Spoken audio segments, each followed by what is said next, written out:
Hello అండి. నమస్తే. Welcome to SML kitchen. నేను మీ లలిత. ఈరోజు వీడియోలో మన ఇంట్లో పండిపోయి మిగిలిపోయిన మిర్చిని పడేయకుండా వాటితో పచ్చడి ఏ విధంగా ప్రిపేర్ చేసుకోవాలో చూపిస్తున్నాను.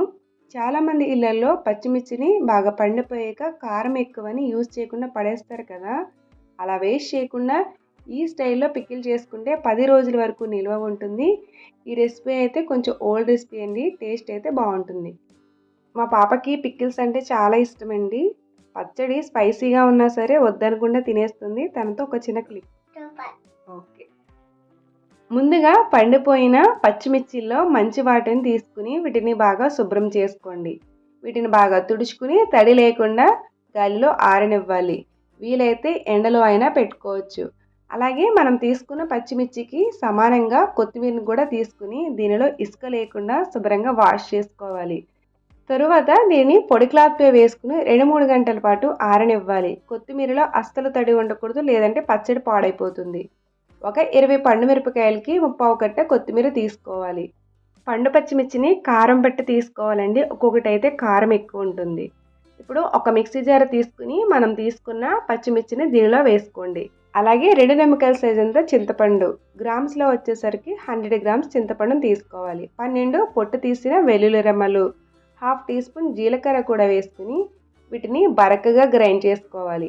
మరీ ఎక్కువగా గ్రైండ్ చేసుకోకర్లేదు, జస్ట్ బరకగా గ్రైండ్ చేసుకుంటే సరిపోతుంది. దీనిలోనే 1.5 టీ స్పూన్ రాక్ సాల్ట్ని వేసుకోండి. సాల్ట్ని కొంచెం ఎక్కువే వేసుకోవాలి. మనం తీసుకున్న కొత్తిమీరని కూడా వేసుకుని దీనిని కోర్స్గా గ్రైండ్ చేసుకోండి.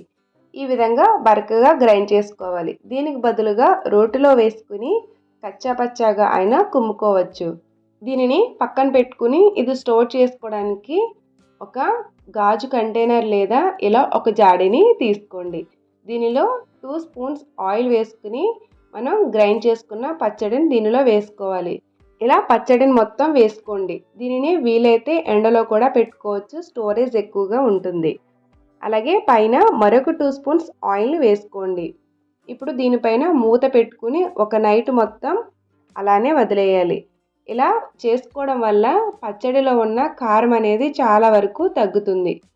ఓవర్ నైట్ తర్వాత పచ్చడిలోకి పోపును వేసుకోవాలి. పోపును ప్రిపేర్ చేసుకోవడం కోసం స్టవ్ పైన ఒక వెడల్పాటి ప్యాన్ పెట్టుకుని దీనిలో 1/4 కప్పు ఆయిల్ వేసుకోండి. నేను ఆయిల్ అయితే ఎక్కువగా వేయట్లేదు, ఆల్రెడీ మనం స్టోర్ చేసుకున్నప్పుడు వేసాం కదా. దీనిలో 7 పొట్టు తీసిన వెల్లుల్లి రెమ్మలు, 2 ఎండుమిర్చి వేసుకుని వీటిని లైట్గా వేయించుకోవాలి. అలాగే 1/4 టీ స్పూన్ ఆవాలు, 1/4 టీ స్పూన్ జీలకర్ర, 1/4 టీ స్పూన్ మినపగుళ్ళు కూడా వేసుకుని వీటిని బాగా వేయించుకున్నాక మనం ప్రిపేర్ చేసుకున్న పచ్చడి మొత్తాన్ని దీనిలో వేసుకోవాలి. ఈ విధంగా పచ్చడి మొత్తం వేసుకుని దీన్ని ఆయిల్లో 2 నిమిషాల పాటు మగ్గించుకోండి. కారం మరీ ఎక్కువగా తినని వాళ్ళు అయితే ఈ స్టేజ్లో ఉన్నప్పుడు బెల్లం వేసుకోవచ్చు. 2 స్పూన్స్ వరకు బెల్లాన్ని వేసుకోండి. మా ఇంట్లో పచ్చడి స్వీట్గా ఉంటే తినరు, అందుకు నేను బెల్లం వేయట్లేదు. పచ్చడిని ఈ విధంగా మగ్గించుకుని స్టవ్ టర్న్ ఆఫ్ చేసుకుని దీనిని సర్వింగ్ బౌల్లోకి సర్వ్ చేసుకోండి. అంతేనండి, స్పైసీగా పండుమిర్చి కొత్తిమీర పచ్చడి రెడీ. ఇలా పచ్చడిని చేసుకుని నెయ్యి వేసుకుని రైస్లోకి సర్వ్ చేసుకుంటే టేస్ట్ అయితే చాలా బాగుంటుంది.